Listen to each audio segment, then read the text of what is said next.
If you haven't read the article yet, this is going to make little sense. So I hope you read the article. Keith Basso's work is on Apache silence, and silence is a form of language and gives us a chance to understand the importance of silence as communication. Remember, communication has to be the intent of the sender and how it's interpreted by the receiver. Silence is more than the absence of words. It can be extremely expressive, and you have an assignment on this. But the Apache have very strict rules on what can and cannot be silent. And one of the things I hope you picked up on the reading, because you'll need it in the assignment, is how these rules are enforced, how they are learned. Please, important to understand where the Apache live. And we'll talk more about reservations when we look at the Navajo. But they're basically put in they were put in very arid areas. And areas, in fact, where it's very hard to grow much crops. And they mostly do subsistence farming and herding. And they live in very isolated groups. And this, again, you'll see how this plays an importance in their language. Please click. The Fort Apache Reservation is very, very isolated. Basso, for this particular period of research, spent 16 months there. And again, we talked earlier when we talked about the Coon about an ideal time is a minimum of 1 year. Their economy is substandard, has about 800 people. They live on welfare, Social Security, and some herding, but they have very few stable jobs. Their kinship is matrilineal, which means that they trace descent down on the mother's side.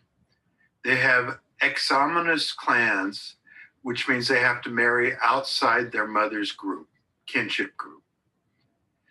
Their medicine is done by medicine men who are in touch with the spirits. As with the Teeb, they practice witchcraft, and you'll have seen in the article already, if somebody kills somebody or does something wrong, it's not their fault. It's because they were possessed by witches. The missionaries came and tried to force a way of life on them. This is the Christian missionaries. And their children, and again, this is very important, until the mid-1970s, were forced to go off the reservation to go to Indian schools as far away as Pennsylvania, where they were not allowed to wear their clothes, practice their culture, or most important of all, learn their language or use their language. Basso looks at several different contexts of how silence is and is not used. And you've read about these and you have some questions about these in your homework assignment. Meeting strangers, courting, and if you pay attention to this, you might have better luck on dates in the future. When the children come home from the Indian schools, when somebody goes off on somebody else, getting cursed out, when people are sad, or at a sing, which is a special ceremony, again, we'll talk about later in this. As you read in the article, meeting strangers is very different in Apache culture versus our own. When we meet people in New Jersey, of course, we say, "How you doing?" But generally we shake hands or talk. We ask where they're from, what they do. The Apache do not do face-to-face introductions. They watch. The article gives an example of a sheep camp where strangers might go 3 days without talking to each other. They're not compelled to because, let's admit it, talking you lie. They judge a person by interactions and then they might feel compelled to talk. If in fact a stranger starts a conversation, and this is due mainly from their experience with whites, it's because they want something, they're drunk, or they want to teach you something, tell you how to run your life. Raise your hand if you put your foot in your mouth on a first date, or at all, actually, but on a first date um, specifically. Well, I'm sorry, some of you haven't had first dates. But think about it. They have very prescribed rules, including locations for first dates. It might be a ceremony, might be a rodeo, might even be a wake. But they're not really allowed to talk. They could stand next to each other. They could even hold hands. But talking is forbidden, particularly for females, because it might be considered being too forward. Now, this might seem very different than us, but think about the wrong things that you have said or have been said to you in social situations. Might be a nice way to avoid it too. But in any case, it's a different cultural way to handle a situation. We'll discuss this more when we talk about the Navajo. But for over 100 years, Native Americans were taken away from their parents at an early age and forced to go to schools where they might not come home for a year or might not even come home for several years. The purpose of these Indian schools, basically to break the culture, break the habits, take away their language.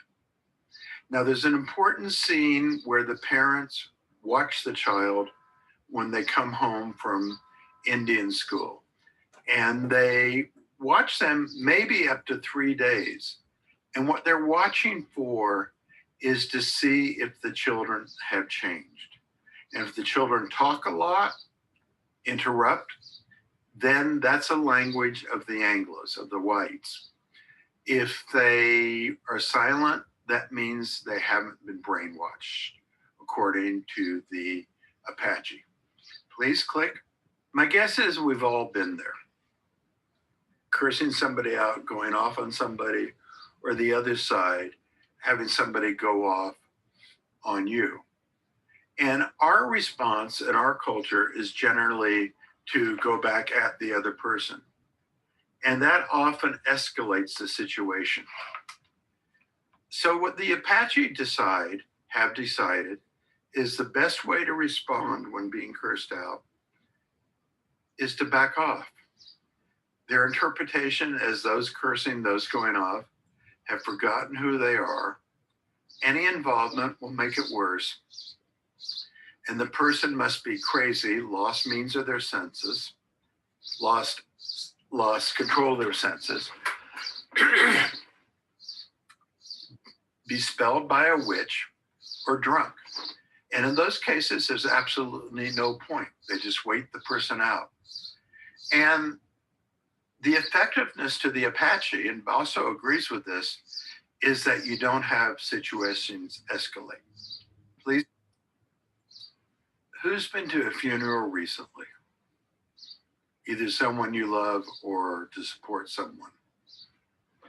Next question. Who has said or been told the wrong thing at a funeral? Wow, he or she looks good. They're dead. Hello. It is for the best. They're in a better place. Does that help? Not really. I mean, I've been there. It doesn't help at all. If you come to my funeral, do not say those things, or I will come out of that grave. Okay? The Apache recognized that grief is an intense but natural reaction, and there's nothing that words could do to take that away. Forcing the grieving to speak requires them to take too much effort. Verbal communication is not needed. They know that at least for the time being, the person has changed. So what they want you to do is stand close, say little, but just let the person know you were there. And again, think about your own experiences at funerals. Think if that's effective. This is an important part of most Native American cultures. And one of the key characters in the Navajo book you're going to read is Jim Chi, who doesn't know if he wants to be a singer, sometimes called a shaman, or a cop. And he tries to do both. But what a sing is, it's a formal ceremony. It could be anything to create a blessing, cure a disease. but it's where supernatural powers are summoned by the singer. They enter the body, and the person being sung to needs full concentration. So, therefore, silence is a must. Okay, that sort of gives you the parameters of the article. I really like this article a lot. Now you're ready to do the assignment. So, go do it.